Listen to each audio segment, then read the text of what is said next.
نحمده ونصلي على رسوله الكريم اما بعد فاعوذ بالله من الشيطان الرجيم بسم الله الرحمن الرحيم رب اشرح لي صدري ويسر لي امري واحلل عقدة من لساني يفقهوا قولي. دوسرا پارہ، آیت نمبر 142. سیقول ان قریب، یقولو کہیں گے. یقولو کا لفظ تو پہلے بہت دفعہ گزرا ہے، لیکن اس کے ساتھ سین کا اضافہ جو ہے یہ شاید آپ کے لیے نیا ہو. تو جب بھی کسی فعل کے شروع میں سین لگ جاتا ہے، اور خاص طور پر مضارع کے شروع میں، تو اس کا معنی ڈیفینیٹلی مستقبل میں ہو جاتا ہے. ویسے تو مضارع کا معنی جو ہے وہ حال اور مستقبل دونوں میں ہوتا ہے نا، لیکن جب سین لگ جاتا ہے تو اس کا مطلب یہ ہے کہ اب اس کا ترجمہ حال میں نہیں کیا جائے گا بلکہ مستقبل ہی میں کیا جائے گا. دوسری بات یہ کہ اس سے مراد مستقبل قریب ہی ہے. تو سیقول ان قریب کہیں گے، یعنی جلدی ہی کہیں گے. السفہاء بے وقوف، سفیہ کی جمع، من الناس لوگوں میں سے. کس کی طرف اشارہ ہے؟ اس کو سمجھنے کے لیے آپ آیت نمبر 130 کو دیکھیے. وَمَن يَرْغَبُ عَن مِّلَّةِ إِبْرَاهِيمَ إِلَّا مَن سَفِهَ نَفْسَهُ، اور کون ہے جو منہ موڑے ملت ابراہیم سے مگر جس نے اپنے آپ کو حماقت میں مبتلا کیا ہو. تو یہاں کس کی طرف اشارہ ہے؟ کس نے اپنے آپ کو حماقت میں مبتلا کیا تھا؟ یہود نے. جی، ایک طرف وہ دعویٰ کرتے تھے کہ ہم ابراہیم علیہ السلام کو اپنا بڑا مانتے ہیں، اور دوسری طرف نبی صلی اللہ علیہ وسلم جو کچھ لے کر آئے تھے وہ آپ ہی کا طریقہ تھا. کس کا؟ ابراہیم علیہ السلام کا. تو یہود حضرت ابراہیم کو ماننے کے باوجود آپ کے طریقے سے روگردانی کر رہے تھے، تو ان کی اس حرکت کو حماقت کہا گیا. تو بالکل ایسے ہی ہے نا کہ مثلاً آپ کہیں کہ آپ کو تو میں مانتی ہوں لیکن آپ کے طریقے کو نہیں مانتی. آپ سے تو محبت ہے مگر آپ کے کام وہ اچھے نہیں لگتے. یہ کیسی بات ہے؟ حماقت والی بات ہے نا. تو جب عادات اور کام ہی اچھے نہیں لگتے تو پھر اچھا لگنے سے کیا مراد ہے؟ اس لیے سفہاء سے مراد یہاں یہود ہیں. اور پیچھے شروع پارے میں بھی سفہاء کا لفظ گزرا ہے. الا انہم ہم السفہاء، خبردار سنو وہ وہی بے وقوف ہیں. وہاں سفہاء سے مراد کون تھے؟ منافقین. تو یہاں ہم معنی کر سکتے ہیں سیقول السفہاء، ان قریب کہیں گے بے وقوف، یعنی یہود اور منافقین. من الناس، لوگوں میں سے، یعنی سارے لوگوں میں سے خاص طور پر یہ کہیں گے. کیا کہیں گے؟ ما ولاہم، کس چیز نے پھیر دیا ان کو.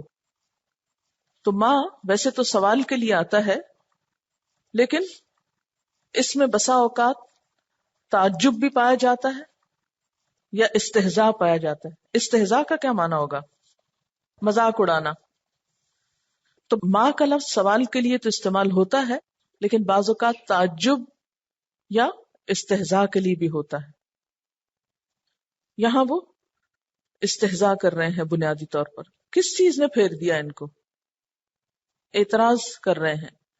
ان قبلتہم، ان کے قبلے سے. یہاں قبلے سے مراد بیت المقدس ہے.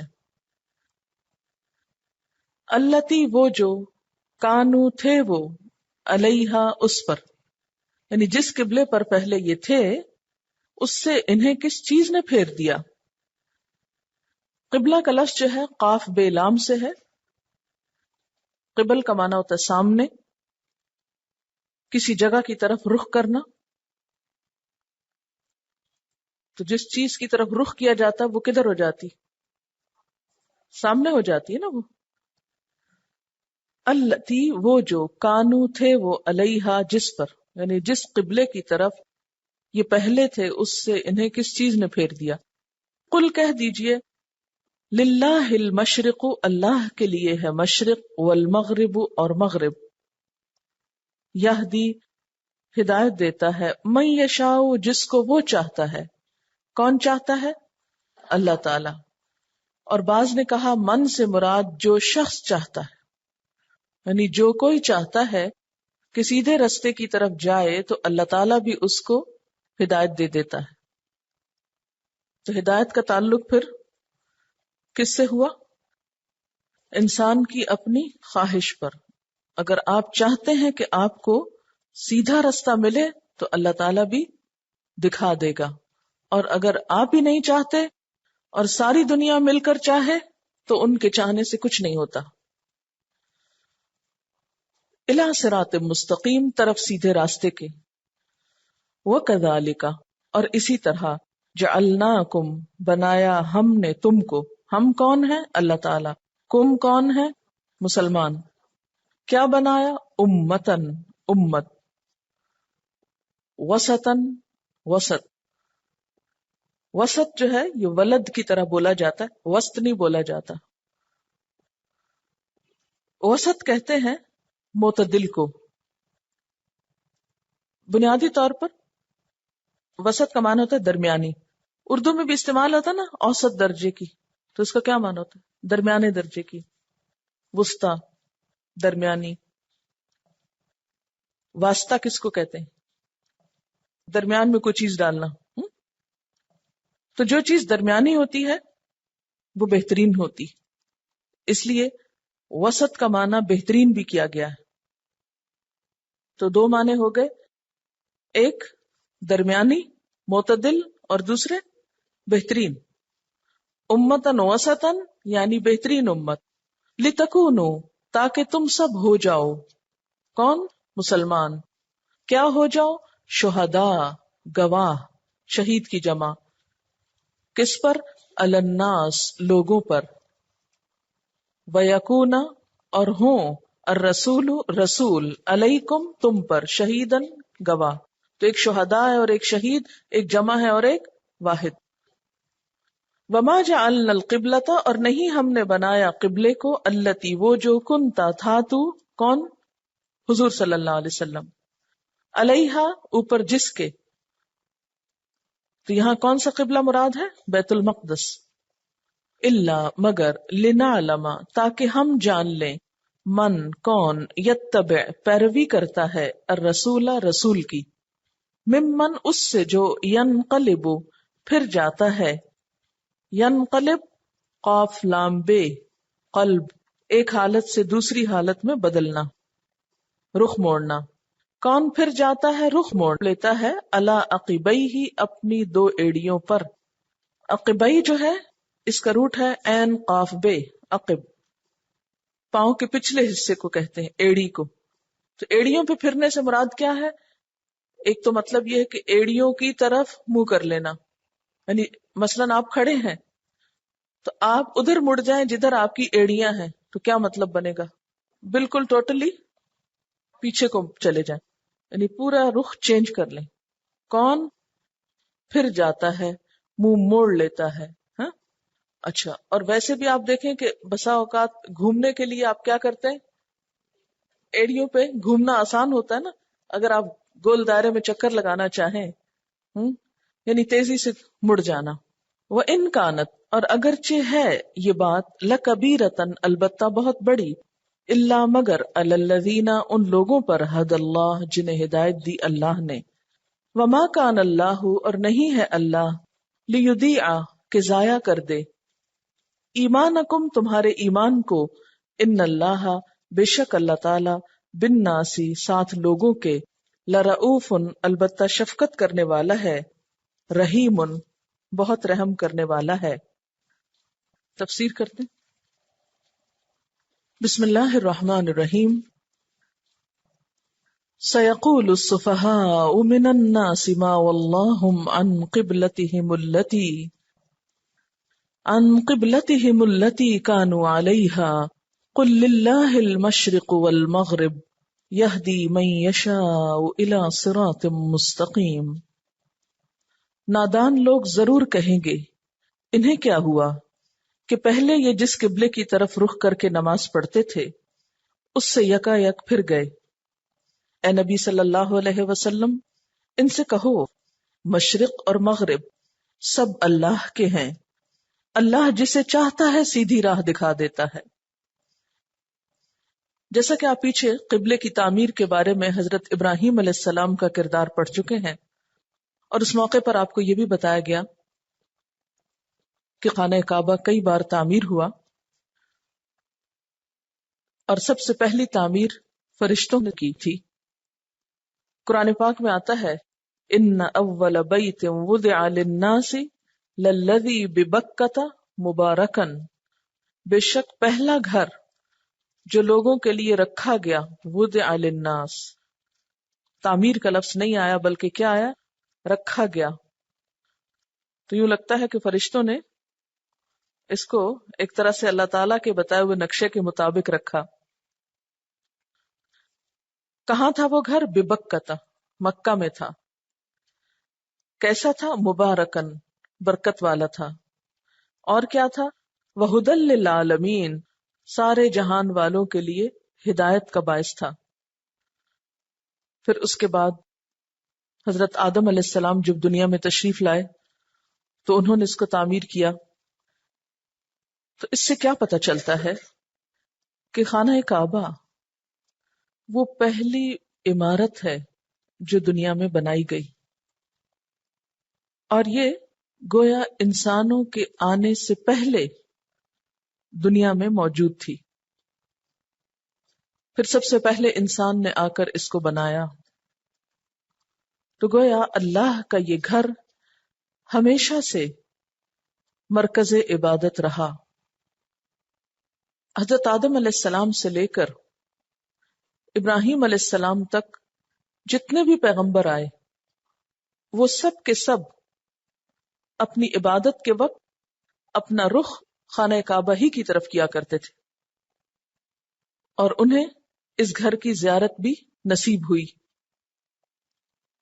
پھر اللہ تعالیٰ نے حضرت ابراہیم علیہ السلام کے ذریعے بطور خاص اس جگہ کو آباد کیا، اور حضرت ابراہیم علیہ السلام کے بعد حضرت اسماعیل علیہ السلام یہاں پر اپنی نسل کے ساتھ آباد ہوئے. لیکن پھر باقی پیغمبر بھی جو آئے، مثلا بنی اسرائیل میں، ان کا قبلہ بھی یہی رہا. حتیٰ کہ سلیمان علیہ السلام کے زمانے میں، جو حضرت ابراہیم علیہ السلام سے تقریباً 1300 سال بعد کی بات ہے، انہوں نے ہیکل کی تعمیر کی،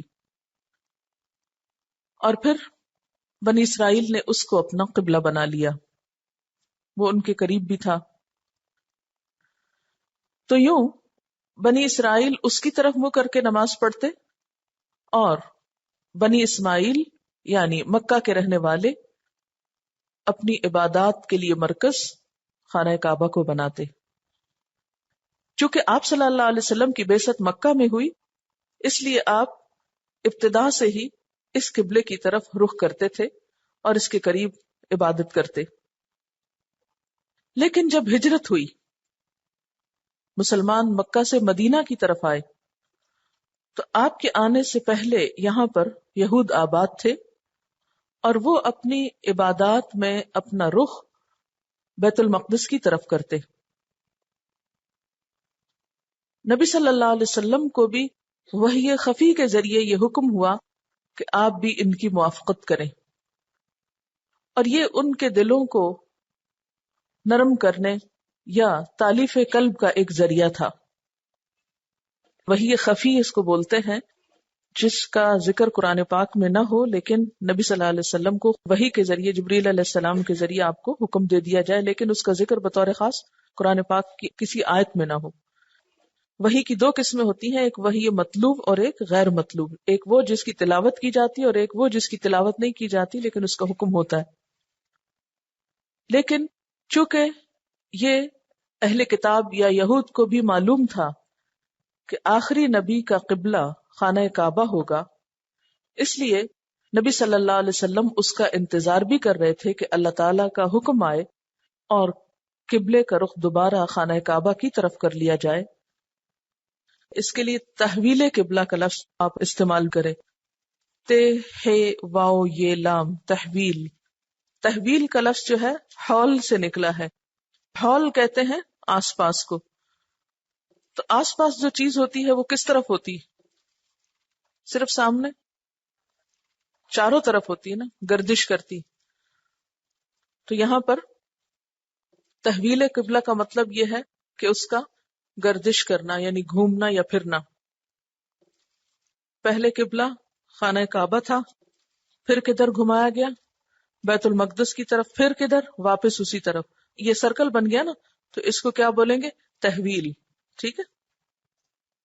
تو جو ہی وہ حکم آیا تو اس حکم کے آنے سے پہلے مسلمانوں کو خبردار کر دیا گیا کہ اب اللہ تعالیٰ کا فیصلہ آنے والا ہے، لیکن یہ یاد رکھنا کہ اب اس قبلے کی تبدیلی پر تمہاری بہت مخالفت ہوگی. اسی کی طرف اشارہ کرتے ہوئے فرمایا سَيَقُولُ السُّفَهَاءُ، ان قریب کہیں گے بے وقوف. ان قریب کیا؟ یعنی جب یہ حکم آ جائے گا اور مسلمان اپنا رخ دوبارہ سے خانہ کعبہ کی طرف کر لیں گے تو بے وقوفوں کو تمہارے خلاف باتیں کرنے کا خوب موقع مل جائے گا. سَيَقُولُ السُّفَهَاءُ، ان قریب کہیں گے بے وقوف، من الناس، لوگوں میں سے. کیا کہیں گے؟ ما ولاہم عن قبلتہم التی کانوا علیہا، کس چیز نے پھیر دیا ان کو اس قبلے سے جس کی طرف رخ کر کے یہ نماز پڑھتے تھے. یعنی اب یہ لوگ بیت المقدس سے دوبارہ خانہ کعبہ کی طرف کیوں منہ کر رہے ہیں؟ تو آپ ان کے اعتراضات، ان کے پروپیگنڈے، ان کی حماقت والی باتوں کے جواب میں بس یہ کہیے قل للہ المشرق والمغرب، کہ اللہ کے لیے ہے مشرق اور مغرب، کہ اصل حکم تو اللہ کا حکم ہے. اس سے کوئی فرق نہیں پڑتا کہ وہ کس طرف منہ کرنے کو کہتا ہے. مسلمان کا مطلب کیا ہوتا ہے؟ اپنا آپ اللہ کے حوالے کر دینے والا، اپنی مرضی کو اللہ کے تابع کر دینے والا. گویا اس کا معنی یہ ہوا کہ پھر انسان کی اپنی مرضی نہیں رہتی، اس کی مرضی وہی ہوتی ہے جو اس کے پیدا کرنے والے کی مرضی ہوتی. وہ جدھر منہ کرنے کو کہتا ہے وہ ادھر ہی مڑ جاتا ہے. آپ کو معلوم ہے کہ مسلم کا لفظی معنی کیا ہے؟ مسلم اس اونٹ کو کہتے ہیں جس کی ناک میں نکیل ہوتی ہے اور اس کا مالک اس کی رسی پکڑ کر جدھر چاہے اسے موڑ لے اور وہ مڑتا چلا جاتا ہے. یعنی تابعدار اونٹ جس کا مالک اسے جس طرح موڑتا ہے مڑ جاتا ہے. تو ہم سب یہ جانتے ہیں کہ ہمارا پیدا کرنے والا اللہ تعالیٰ ہے، ہمارا خالق، مالک، ہمیں رزق دینے والا وہی رب ہے، وہی ذات ہے. تو جب ایک شخص مسلمان ہوتا ہے تو اس کا مطلب کیا ہے کہ وہ اپنے آپ کو اپنے خالق کے حوالے کر دیتا ہے اور یہ کہتا ہے کہ جدھر تو مجھے موڑے گا میں ادھر ہی مڑتا جاؤں گا، کیونکہ تو نے مجھے سب کچھ دیا، اس لیے میرا بھی سب کچھ تیرے لیے. جو کچھ ہمارے پاس ہے کہاں سے آیا ہے؟ اللہ کی طرف سے آیا نا. پھر ہمارا کیا فرض بنتا ہے کہ ہم بھی اسی کے ہو جائیں. اس نے یہ سب کچھ ہمیں دیا، ہم بھی اپنا سب کچھ اس کو دیں، تبھی بات بنے گی نا. اس سے تو سب کچھ لے لیا اور دینے کی باری کیا کرتے ہیں ہم؟ مرضی کا دیتے ہیں. جو دل میں آیا تھوڑا سا دے دیا، باقی کا نہیں، اپنی مرضی کریں گے. تو مسلمان وہ ہوتا ہے کہ جو اپنا سب کچھ اللہ کے حوالے کرتا ہے. اس لیے اسے کوئی فرق نہیں پڑتا کہ اللہ تعالیٰ کے حکم کے تحت وہ ایک طرف منہ کر کے نماز پڑھ رہا ہے اور اسے کہہ دیا جائے نہیں اب دوسری طرف مڑ جاؤ، تو وہ یہ نہیں کہتا کیوں. وہ کیا کہتا ہے؟ ٹھیک ہے، میرے مالک کی مرضی، میں ادھر مڑ جاتا ہوں، مجھے کیا فرق پڑتا ہے، میں نے تو اس کی بات ماننی ہے، اس کا حکم ماننا ہے. تو جب ماننا اس کا حکم ہے اور اس کو خوش کرنا ہے تو جس چیز سے وہ خوش ہوتا ہے مجھے تو وہ کرنا ہے. جب یہ کیفیت انسان کے اندر پیدا ہوتی ہے تو اس کے لیے دین پر چلنا کچھ بھی مشکل نہیں رہتا. جو اسلام کا یہ مطلب سمجھ جاتا ہے اس کے لیے کچھ مشکل نہیں رہتی، کوئی چیز کہیں بھی کوئی رکاوٹ نہیں رہتی. پھر وہ خود بخود محسن بننے لگتا ہے، اس کے ہر کام میں خوبصورتی آنے لگتی. قل للہ المشرق والمغرب، کہہ دیجئے مشرق اور مغرب تو اللہ کے ہیں. یہدی من یشاء الی صراط مستقیم، ہدایت دیتا ہے جس کو چاہتا ہے سیدھے رستے کی طرف. یہاں یہ بات کیوں آ گئی؟ ہدایت کا فلسفہ کیوں آ گیا؟ اس لیے کہ بار بار ہم قرآن پاک میں یہ پڑھتے ہیں کہ اللہ جسے چاہتا ہے سیدھا رستہ دکھاتا ہے. تو یہاں پتہ یہ چلتا ہے کہ اللہ اس کو سیدھے رستے پہ چلاتا ہے جو چلنا چاہتا ہے. اب اونٹ کی رسی کا سوچیں کہ مالک اسے ایک طرف موڑ رہا ہے، وہ رسی توڑا کے دوسری طرف بھاگ رہا ہے، تو اب اس کو سیدھے رستے پہ کون لائے گا؟ ایسا اونٹ تو اپنا رستہ کھو دے گا. اسی لیے آپ کو یاد ہوگا ند انداد، وہ اونٹ جو اپنی رسی توڑا کر جدھر منہ آئے بھاگ نکلے. تو شرک کیا ہوتا ہے؟ کبھی اپنے دل کی ماننا، کبھی بتوں کے آگے سر جھکانا، کبھی کچھ کرنا کبھی کچھ کرنا، یعنی کبھی اس کے آگے جھکنا کبھی اس کے آگے جھکنا. اور اس کے برعکس توحید کیا؟ بس ایک اللہ کے آگے. تو زیادہ بہتر کیا ہے، ایک کا ہو جانا یا سب کے آگے جھکنا؟ ایک کا ہو جانا، اس میں آسانی ہو جاتی. اللہ تعالیٰ جب کسی کے اندر یہ دیکھتے ہیں کہ یہ میرا ہونا چاہتا ہے تو اس کو پھر وہ سیدھا رستہ دکھا دیتا ہے، اور جو اللہ تعالیٰ کا نہیں بننا چاہتا پھر اس کو بھٹکنے کے لیے چھوڑ دیتا ہے. اور اس قبلے کی تبدیلی کا یہ حکم بھی دراصل یہی دیکھنے کے لیے تھا کہ کون اللہ والا ہے. کیونکہ مسلمان جو مکہ سے آئے تھے، ان کا وطن مکہ تھا، ان کی وفاداریاں اور محبت کس گھر کے ساتھ تھی زیادہ؟ خانہ کعبہ کے ساتھ. کیوں؟ قدرتی بات ہے نا کہ اپنے علاقے اپنے وطن کی چیز اچھی لگتی. یہ تو ایک فطری سی محبت ہے نا، ہر انسان کے اندر ہوتی.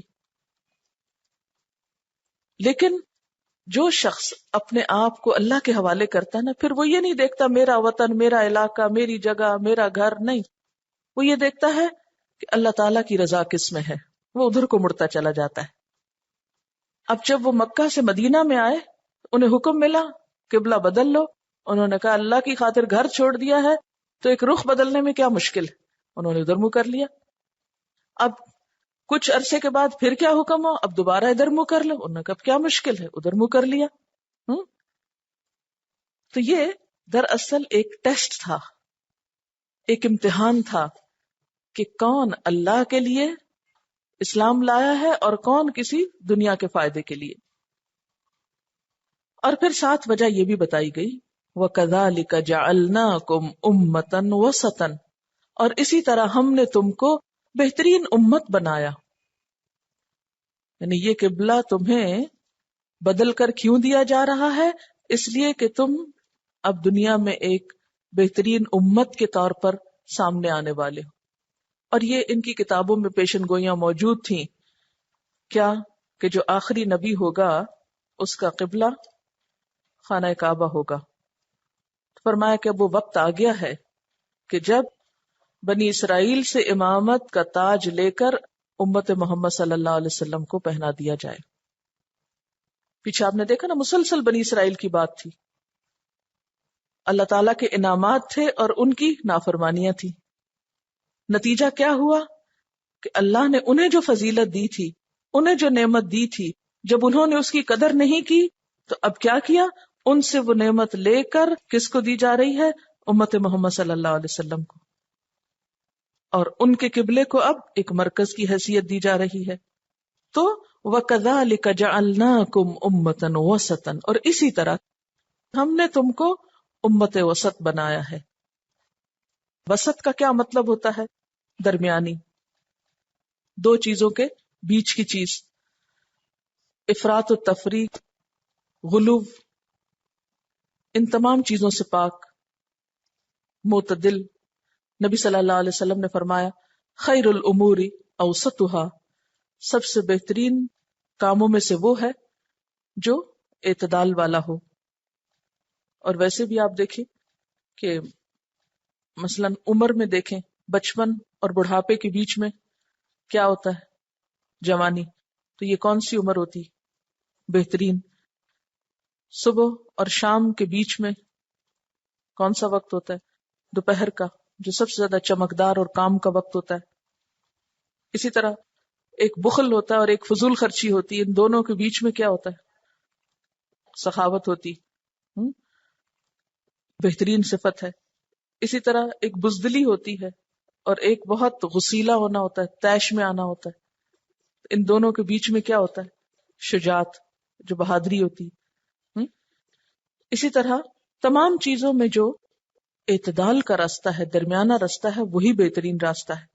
تو جب مسلمانوں کو امت وسط کہا گیا تو اس کا مطلب یہ ہے کہ ان کو جو احکامات دیے گئے ہیں وہ اعتدال پر مبنی ہیں. اس کی مثال کیا ہے؟ مثلاً آپ دیکھیں کہ نصارہ نے حضرت عیسیٰ علیہ السلام کے بارے میں اتنا غلو کیا کہ انہیں خدا کا بیٹا بنا دیا. یہود نے حضرت عیسیٰ علیہ السلام کے مقام کو اتنا گھٹایا کہ ان کی پیغمبری کا بھی انکار کیا اور ان کے قتل کے درپے ہو گئے. مسلمانوں نے حضرت عیسیٰ علیہ السلام کے بارے میں کیا رویہ اختیار کیا؟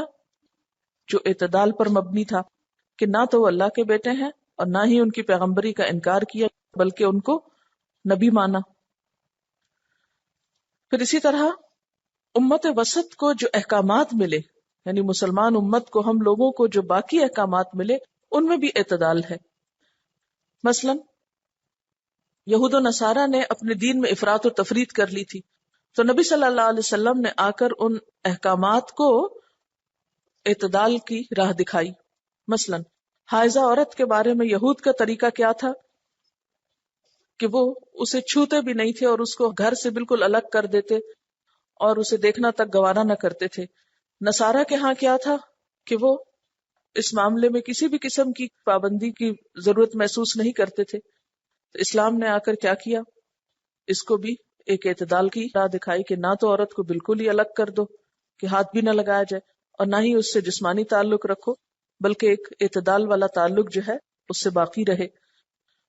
تو اس لحاظ سے امت وسط جو ہے وہ بہترین کے معنوں میں بھی ہے اور معتدل کے معنوں میں بھی ہے. بہترین کب بنے گی؟ جب وہ اپنی اس ذمہ داری کو پورا کرے گی جس کے لیے اللہ تعالیٰ نے اس کو پیدا کیا. اور وہ ذمہ داری کیا ہے؟